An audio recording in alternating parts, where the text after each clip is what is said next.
40 years of developing hockey players from youth to the pros, Minnesota Hockey Camps has a player development program for you. Located in Breezy Point, Minnesota, our professionally coached on-ice development sessions, off-ice speed training, weight room sessions, stick handling sessions, shooting skill sessions are the right program for you. MHC takes great pride in its tradition with developing NHL players like Chris Stewart, Ryan Bugsy Malone, Scotty Hartnell, and TJ Oshie. Our dedicated staff is ready for you. Come check us out at MinnesotaHockeyCamps.com. Sign up for your chance to become the player you've always wanted to be. Hashtag who will be next. Cold showers, leaking pipes, furnace giving you the chills? Look no further. At Iron Range Plumbing and Heating, we've got you covered. From expert plumbing solutions to HVAC magic and all sheet metal work, we are your one-stop shop for comfort and reliability. Professional service from a team that cares. Say goodbye to household woes and hello to peace of mind. Call Iron Range Plumbing and Heating today and feel the difference. At Grand Rapids Chevrolet GMC in Grand Rapids, Minnesota, we have the trucks. Over 47 new Silverados and Sierras sitting currently on the lot with more to come. We have all the options: LT, RST, LTZ, High Countries, ZR2s. We have heavy duties. We have Sierra, SLT, Elevations, Denali's. We are equipped for the truck you are looking for. With great rebates currently, with up to $12,500 off on select models, now would be a great time to take advantage of savings and get yourself into a new truck today. Grand Rapids GM in Grand Rapids, Minnesota.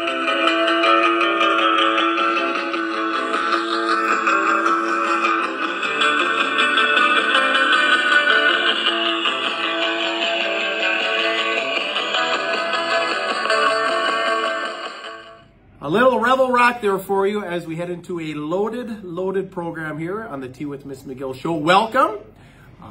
We are once again presented by our friends over at Fortune Bay Resort and Casino. Make plans today to visit Fortune Bay Resort and Casino on beautiful Lake Vermilion. Fortune Bay offers 172 rooms in a smoke-free resort environment, indoor pool, full-service marina, RV park, world-class golf, several dining options, bar, and 24/7 gaming. Of course, visit fortunebay.com for details and plan your trip to Fortune Bay today. Like we said last week, now it's cooling down. We got the cool weather, so it's a little chilly. So ice fishing soon, maybe some sledding soon. No, not yet. Little sledding soon, maybe a little snow. So make the most of the holidays coming up. Fortunebay.com for details.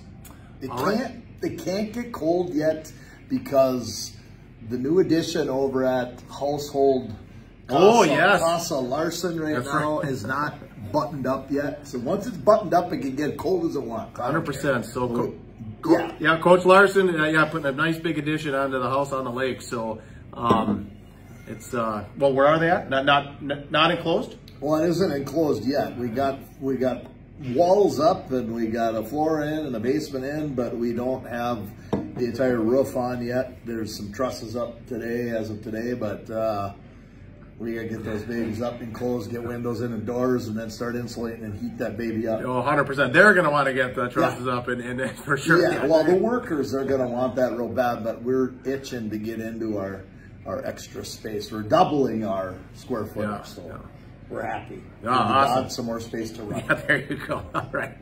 Yeah, so anyway, it is Puka speaking. Star of the show, Coach Reed Larson. We're now 2 weeks into the 2024-2025 boys high school hockey season here in Minnesota. Episode 93. So other than the house, how are things? Boy, you're deep into it. Games behind you, games in front of you. Yeah, we're a couple weeks in right now, and a couple of games in, and a good start for the team that I coach, and it's been fun watching some of the scores come through and some interesting ones, which we'll get to. But yeah, we're deep into it. There's snow on the ground. It's cooling off, and we're grinding right into the winter sports season. Yeah, starting to feel a little bit like hockey season. So I just wanted to start by saying I did make it down on Saturday night to Duluth, to the Amsoil, for the Adam Johnson night. I couldn't really actually tell you a thing that happened on the ice because it ended up being such a big social event. So many people I knew.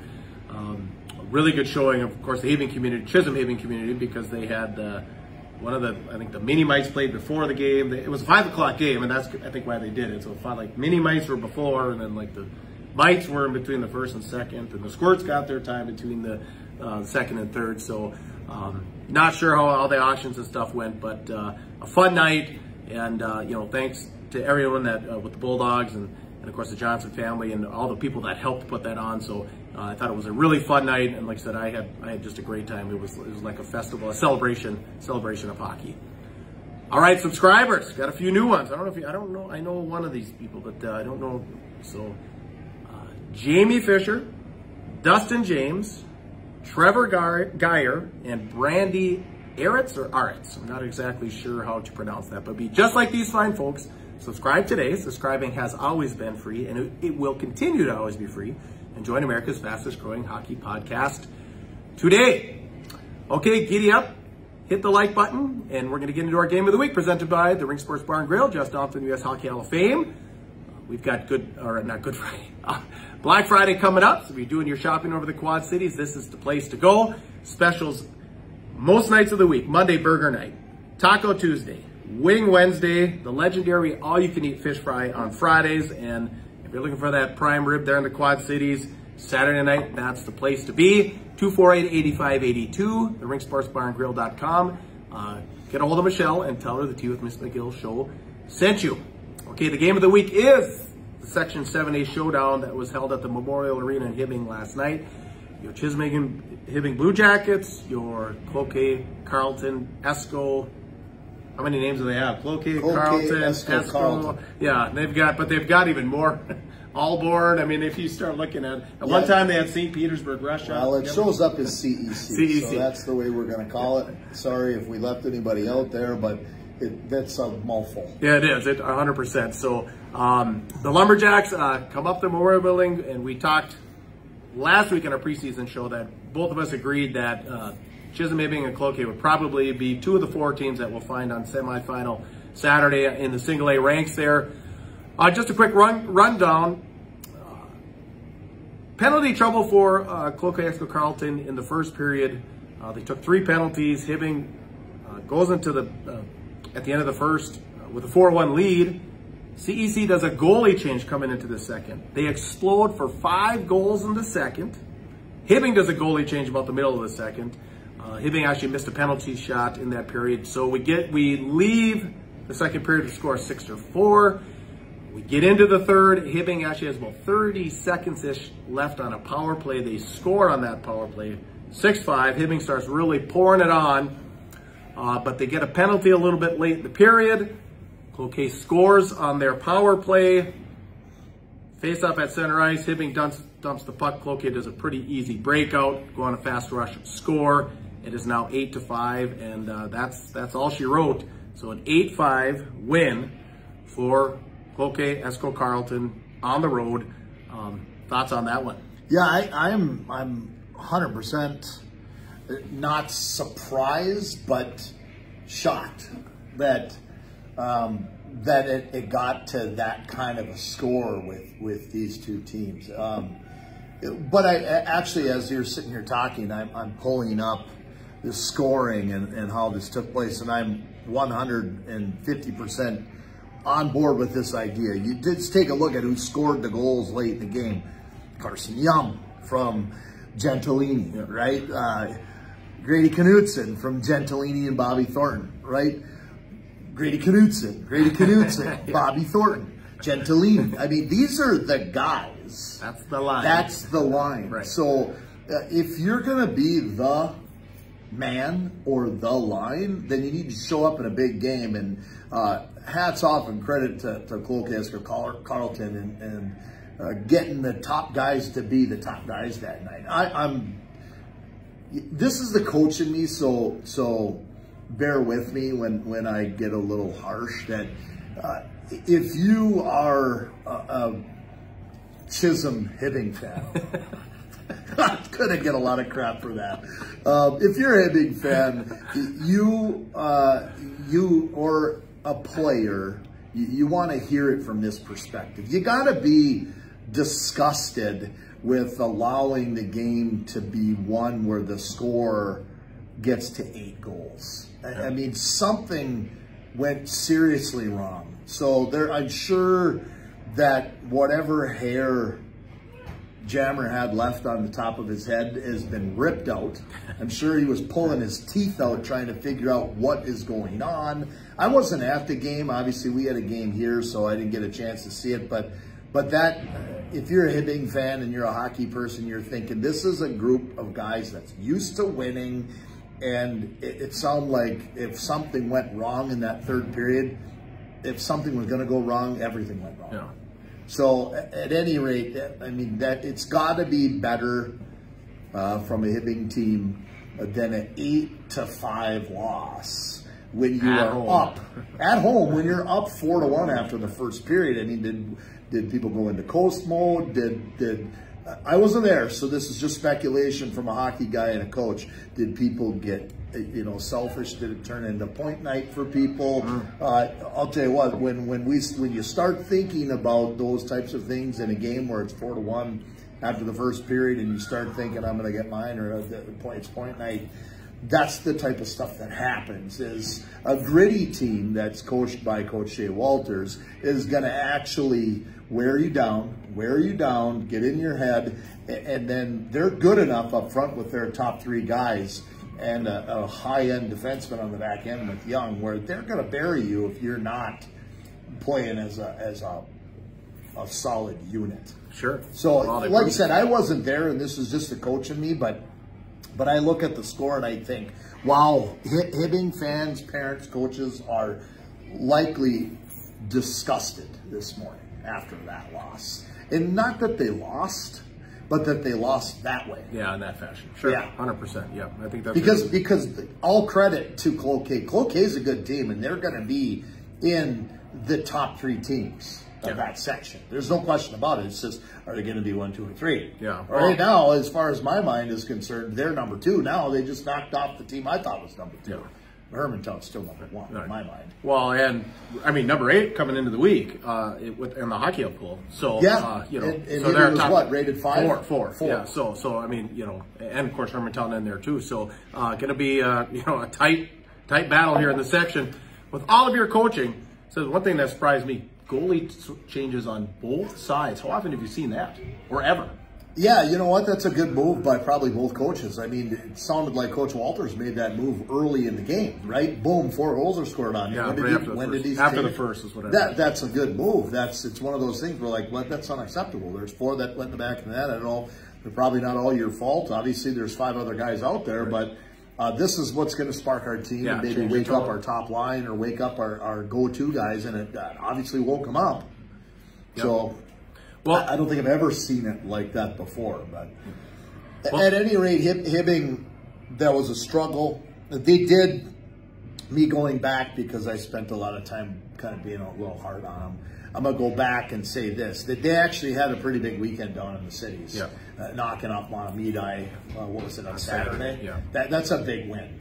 100%. On the road, too. Yeah, on the road. Yep. So, so just, I guess, in closing on this one thing I did notice, there were plenty of times there was some pushing, shoving after the whistle. We talked last year with Rockridge moving to AA, and of course you being a Virginia coach at one time and the Chisholm program, the big rivalry, is that going to tone down?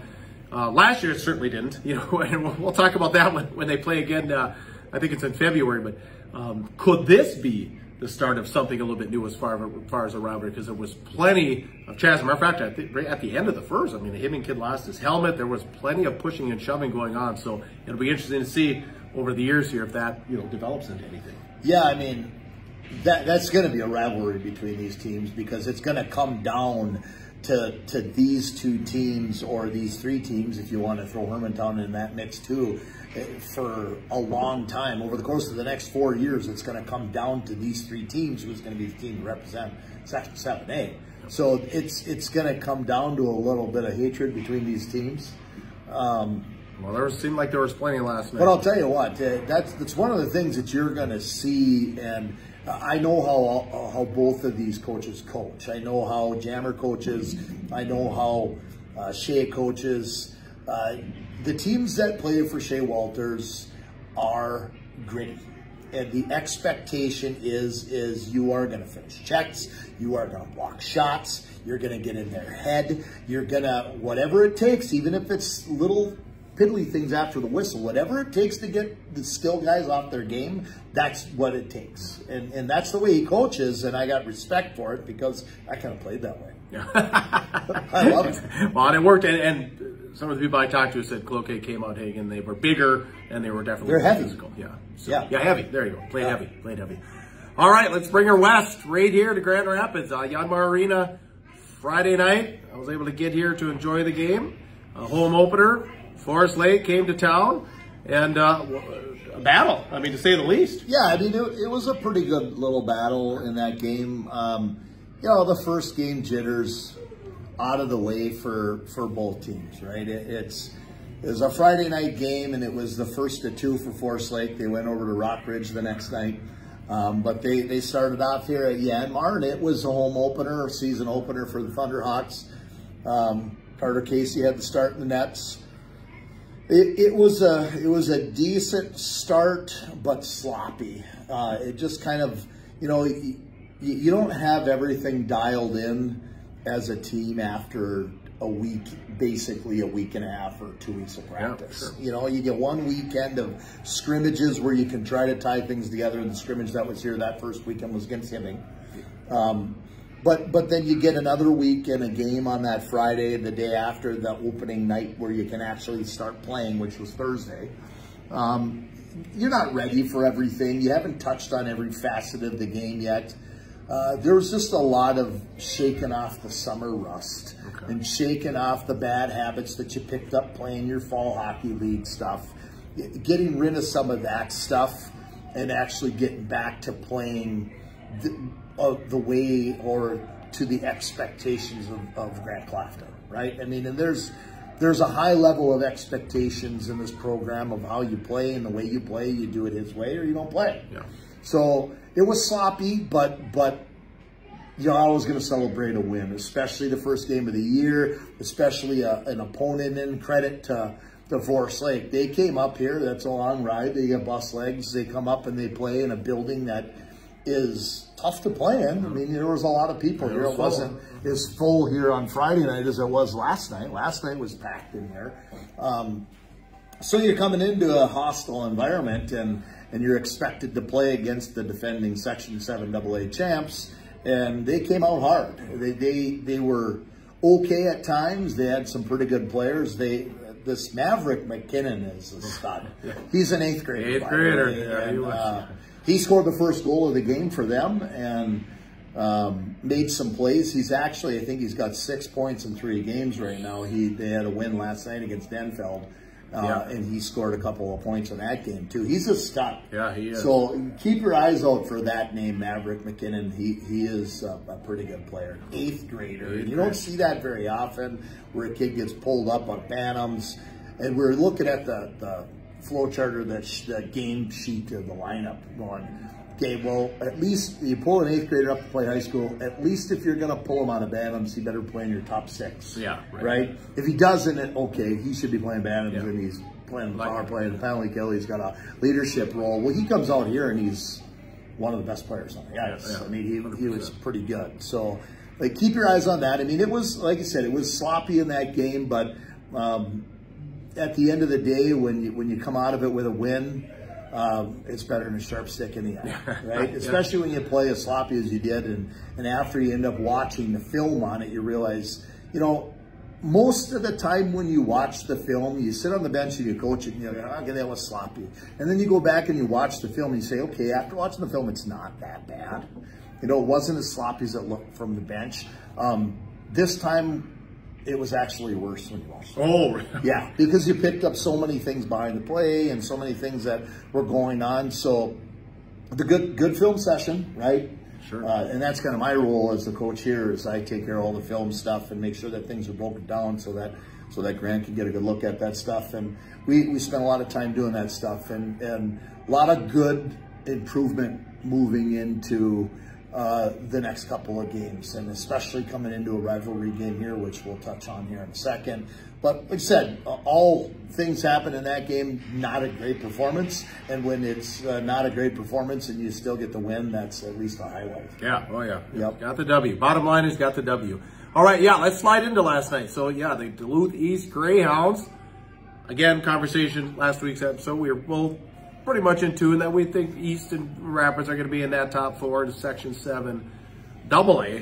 But looks like you guys kind of got away from him at the end there a little bit. Yeah, you know, it doesn't matter who is good on any given year. If it's Rapids is up and East is down, or East is up or Rapids is down, it doesn't matter on any given year. That game, since the beginning of time, has been a rivalry game. It's always, ever since I can remember, I've been involved in either playing or coaching, and since I've been there in 1994 as a JV player, and then all the way through my time, and then even getting into the coaching ranks, Duluth East and Rapids have been toe-to-toe. It's been one of those two teams that has been looked at as being a state contender, winning the section.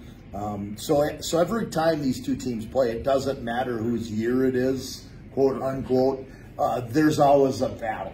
And so the expectation of them coming into this building, regardless if they're up or down, you better be ready to play. And I think after the film session from the Forest Lake game, and after having a couple of pretty tough practices, making sure that we get after some of the details, it was significantly better against Duluth East. It was a well-played game for the most part for a game 2. Right? Okay. I mean, it's not game 23 or game 24. If it were game 23 or 24 and it were that performance, we wouldn't be real happy. But right, you know, you get into this situation, and we were pleased, but also there's some frustrating parts, and obviously back to the drawing board with a few things. So, but a decent performance last night. Again, Carter Casey was in the nets, and we had a couple of sophomore younger players get their first goals last night. Luke Palachek got his first goal last night, and Andre Ryla got his first 2 goals last night. So it's kind of nice to get those guys contributing, you know, in the top 3 lines and part of special teams, and getting involved in it, and guys are excited about it. So it would get used to guys on the back end, you know, with the injury to Will Shimon, kind of puts a big sting to the back end for the Thunderhawks. So, you know, making sure that we can get guys in and get guys developed on the back end. It's promising to see some of the defensemen that are starting to take roles seriously. Guys like Owen Simons and Jackson Rabers, and guys getting involved in the game and starting to show us that, hey, you know, we're deep. Yeah. So good to see, and it was a big section win. It ended up 5-2. It probably could have been a lot higher, but you know how that gets. When game starts to get out of your hands, and you're starting to, or out of hand when it's going in the net, and then people are thinking, oh, you know, I'm going to try to do this or try to do that because pucks are going in, and then it gets away from you, and then they pop one in. Right? Yeah. So it should have been more like a 6-1 game or a 7-1 game, but to be honest with you, I'm kind of glad it didn't end up that way. It still leaves it was still only a 3-goal spread, which leaves it close enough to the point where the next time you see these guys in January, you're not taking anything for granted. Yeah, okay. Perfect. All right, anything else to add there? Nope. All right, pound that like button. We're going to get into our preview section of the show. Aspire Heating and Control is your local Bryant dealer, and Bryant is the official heating and cooling company of your Minnesota Wild. Aspire specializes in gas, electric, hydronic heating and cooling systems for existing and new construction. Residential and commercial installations available. Services include forced air systems, boilers, heat pumps, mini splits. They are, of course, licensed and bonded. Give Justin a call, 218-999-5957, 999-5957. I said get a little cooler out. It's heating season right now officially, so if you need that heater tuned up, 999-5957, give Justin a call. All right, your 2-0 Rock Ridge Wolverines are going to continue a 4-game home stand with game number 2 Friday night against number 9 the Wayzata Trojans are going to come into town. This is what happens when you go to AA. You know, like Rapids is always known. You get some really good teams that want to come north. So the Trojans, 1-1. Beat Moorhead 3-2, lost to Maple Grove 4-3. What are you expecting over at the Iron Trail Event Center? Well, I think that's all going to depend on the back end.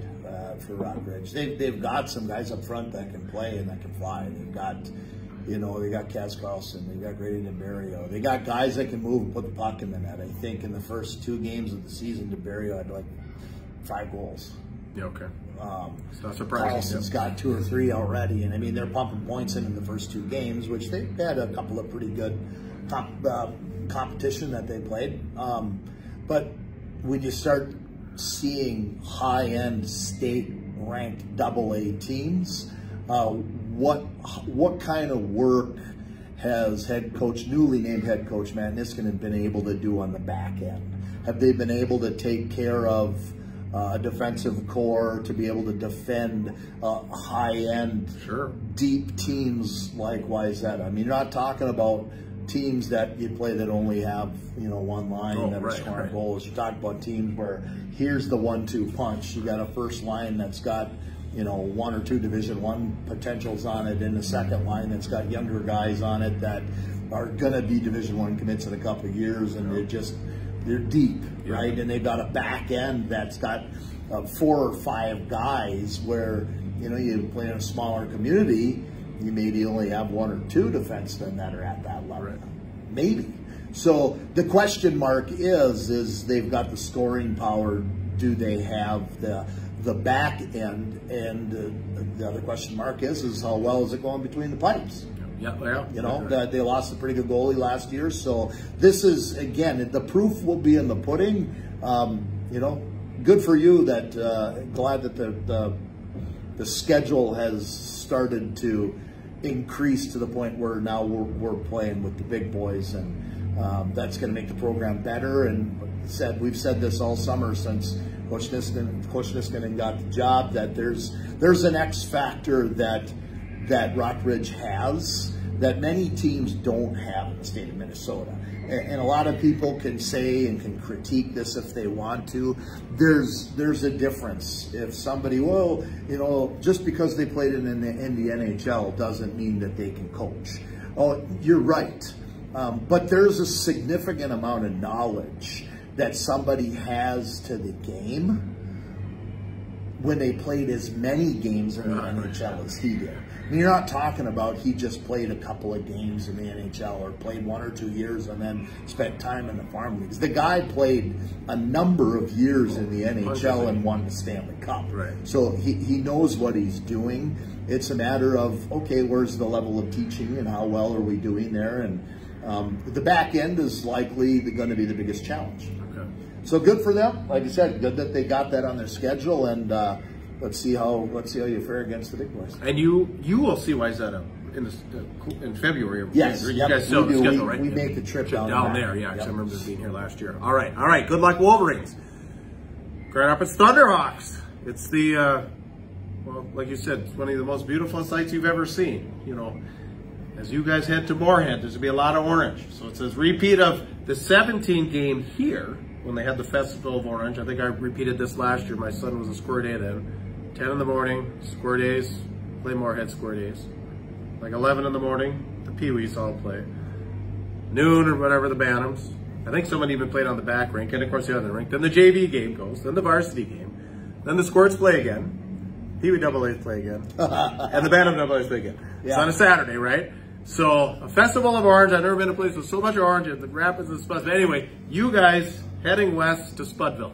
It's a thing of beauty. There you go. That's your kind of thing of beauty. Number 3 Moorhead Spuds, by the way, ranked. Yeah, 3, 4, 5. I mean, you go ahead and flip the coin. I mean, there's a couple of different polls out there with different rankings. I've seen Edina at number 1. I've seen Shakopee and Rogers at 2 and 3. I've seen Moorhead at 4 and 5, and YZ in the mix. You know, there's teams within that, and to be quite honest with you, I'm just one of those guys that says when you get put in the top 5 right before the season even starts because your team won the state Bantam AA tournament last year, it's the kiss of death. Like, I would much rather somebody not rank us and have to keep flying under the radar as long as you can, because you have a target enough on your back when you're Moorhead.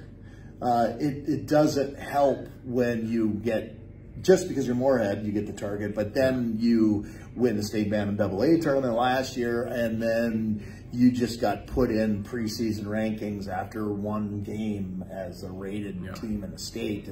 It's in my mind, it's the kiss of death. Like I think we're at Grand Rapids ranked like 12 or 13. Yeah. Perfect. Like let's fly under the radar as long as we can. I'd rather not people be going, hey, they just got put in the top 10. They just got put in the top 5. And now everybody starts watching film on you and doing everything. Sure. So that's going to be a tilt for the ages, and it's going to be a nice early test for the Thunderhawks to go into their barn at the Moorhead Sports Center there where Concordia plays at the big rink. I imagine that it'd be fairly well attended. And a team that last year missed out on a state tournament, right? Elk River ended up knocking them off last year, and big upset and going there and doing some good things at the state tournament. And I would say this to people, don't count Elk River out at the end of the year either. They're going to be good too. Obviously Moorhead is ranked and rated and this and that, and they're to be reckoned with, but Elk River is going to be good at the end of the year too. But that's neither here nor there. We're talking about this setup. That's going out to Moorhead here on Saturday afternoon, evening, 5 o'clock game, I believe it is, in Moorhead. You can catch it either on Minnesota Hockey TV if you've got the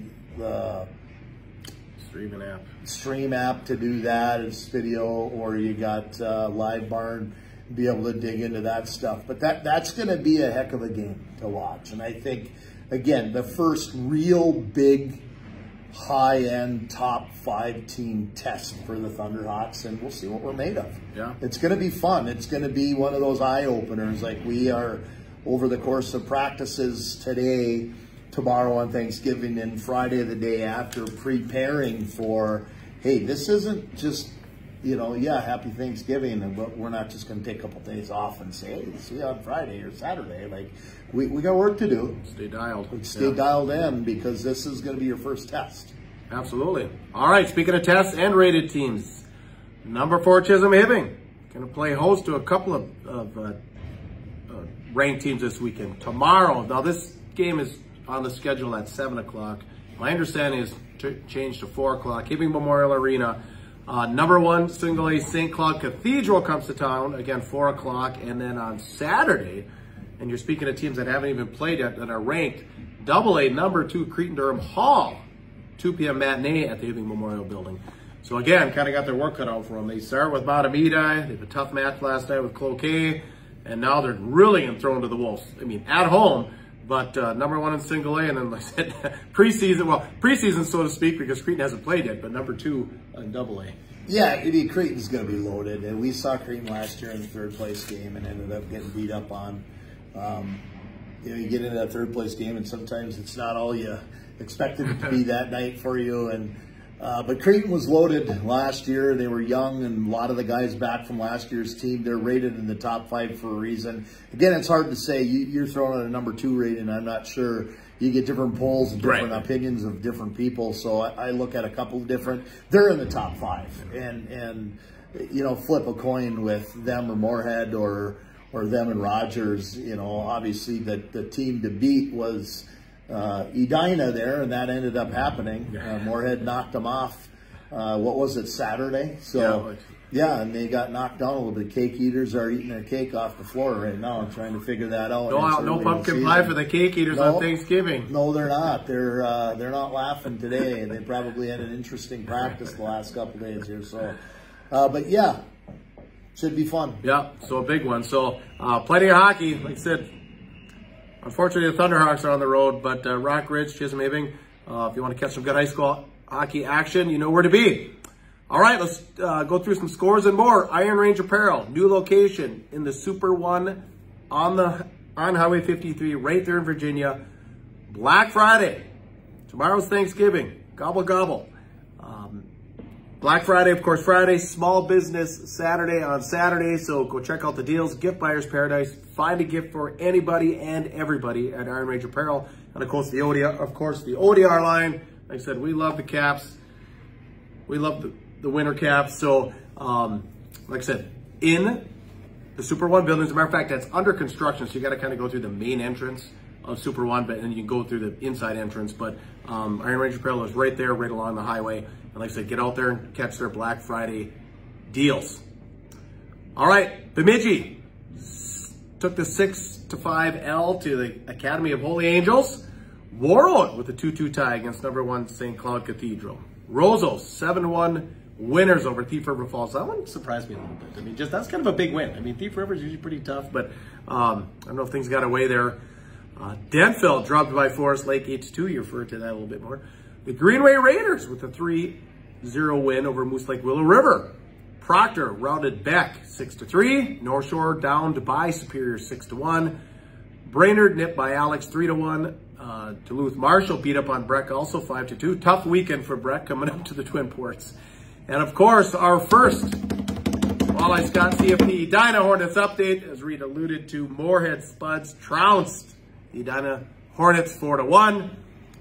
So like you said, maybe not the best practice going on. Yeah, I mean, I watched a lot of that game. Obviously, we're pre-scouting the game to go out to Moorhead and play those guys, so we want to see what types of things happen and what to watch in that Edina game. And it looked like there was significant opportunities for Edina to bury it, and actually Moorhead's goalie played pretty good in that game too. So I mean, obviously the goalie doesn't completely win you the game. There's things that happen all night long, but yeah, that was a big win for Moorhead, a feather in their cap after an OT loss to Wayzata the night before, and we'll see. I mean, they're probably flying high after knocking off the #1 rated team and the defending state champs, but they're going to have their hands full with the Thunderhawks coming to town. Yeah, there's a little bit of attitude here. I think there's some pent up aggression with the Thunderhawks because practice was hard today. It's going to be hard tomorrow. It'll be a little bit more flowy, kind of let's get things dialed in on Friday, but hard today, hard tomorrow, and ready to go. So they're going to have a little bit, stored away for I want to get after a team right now. Right. So sure. that idea is play heavy, play tough, finish checks, make them quit. Yep. Pucks on net. As you're talking, it reminds me a little bit of the NCAA state tournament here last year. Speaking with about 3 of those Moorhead dads are my age and talking about how they went round and round with Edina at that Bantam level last year. So I think, and Edina, I know one Edina parent, of course, Freddie Schneider was a freshman. He played on the varsity last year. His dad's actually a Hibbing guy. So their best player was playing high school, and they said the same thing. Boy, we went round and round with Moorhead. So I think we're going to hear Moorhead and Edina a lot over the next couple of years here, assuming players stay and all that kind of stuff. But I guess, like I said, they had some real good battles last year.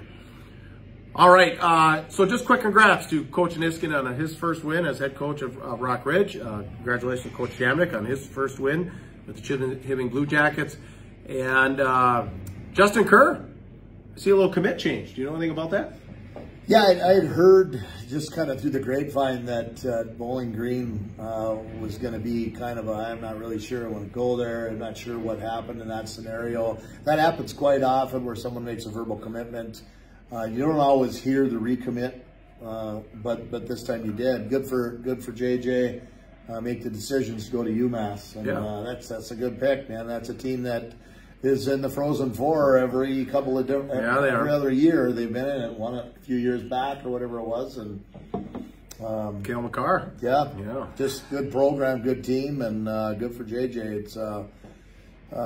It's good to see some alumni going out east and representing out there in Massachusetts. Yeah, that's pretty cool. Absolutely. All right, anything to add? Episode 93. 93. That close. means we're 7 away from a party. 7-ish weeks from a party, yes. 7 away from a party. So we're going to get well over 100 this season, and then we may have to schedule this party for the spring. Sure. When we get more time, but we might might get into like 100 and however many, 110 or 100, 8 or whatever. But we get to that point, and spring, it's going to be, this is the 100 podcast, 100 show party, and we're going to invite some people. Yeah. We're going to get some people in. We'll reach out to some of the viewers. We'll reach out to all the viewers. Oh, yeah, viewers, subscribers, and there's people that help us. Yeah. And a lot of people have gotten us sponsors, people that support it. We'll get back to some of our some of our regulars that we watch theirs and they watch ours, like our Youth Hockey Hub guys and our, you know, all of the above. We'll see who's going to show up. I'd love it. I'd love it. So if you want to be on the planning committee, throw it in the comments. We appreciate that. It'll be a spring party. Spring party. All right. So please do comment. Squash the follow button. Jam that thumbs up button on YouTube. Of course, we got a YouTube channel. Go check us out there. T McGill on X, Instagram, Spotify, Apple Podcasts, Musi app. Search us up under Tea with Ms McGill. Facebook, YouTube. I said Rumble. I said that last week, but Rumble just really growing all of a sudden. But so we've got a Rumble channel too. Yeah, baby. Goatsportsmediallc. Of course, merch. Neither of us are sporting a merch. I'll maybe bring some next week. But of course, here. Yeah, well, there you go. Yeah, there we go. Christmas is coming. So like I said, you're looking for that perfect gift for Pops or your brother, whoever, that hockey fan. They'll love to wear their Tea with Ms McGill merch around the rink. $20 for a tee, $20 for a baseball cap, $45 for like a hoodie sweater. So Cash App, Venmo, PayPal, all that stuff. Get hold of Reed, get hold of me. We'll get it to you, whether we got to ship it, whatever. We'll take care of you there. All right, and we just want to thank the greatest partners on earth: Aspire Heating and Control, the Ring Sports Bar and Grill, Iron Range Apparel, Fortune Bay Resort and Casino, Zorbas of Grand Rapids, Iron Range Goalie Academy, Grand Rapids Chevrolet GMC, Minnesota Hockey Camps, First National Bank, Chisholm Cook, Iron Range Plumbing and Heating, and the Jackson Hole Moose Hockey Club. For Reed Larson, I am Puka. Gobble gobble, and be your dream. Happy Thanksgiving, everyone. Would you like to hear about Zorba's specials? On Mondays, it's Micro Monday. All taps are just $4. Tuesdays, $3 tacos and $4 Dos Equis. Wednesdays, personal pizzas, $8 and domestic taps, $4. Thursdays, we have deals on nachos and $5 Surly taps. We offer trivia on Wednesdays at 6 p.m., bingo on Thursday at 6 p.m., and then karaoke Thursdays at 10 p.m. First National Bank of Chisholm, a full-service bank located in the heart of Chisholm on historic Lake Street. Locally owned and operated, serving the Iron Range with integrity since 1905. Did you know that fascia strength training is great if you have a banged up body and you'd like to heal and get stronger at the same time? Unlike muscle-focused exercise that leaves your body stiff and achy, fascia strength exercise releases muscle tension and fills your body with a spring-loaded power and cat-like agility. Fascia strength is great for athletes and martial artists. If you'd like to pursue this training, take a look at my program, Fascia Strength and Power. I'll leave a link in the description box below.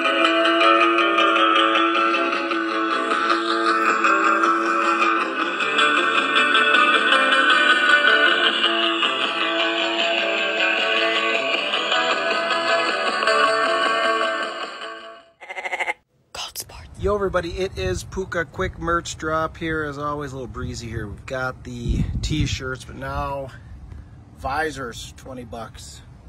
T-shirts, 20 bucks. Hats. Now these got the patches on them.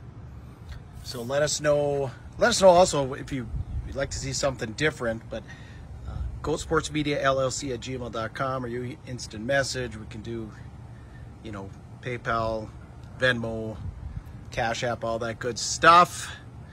So there it is.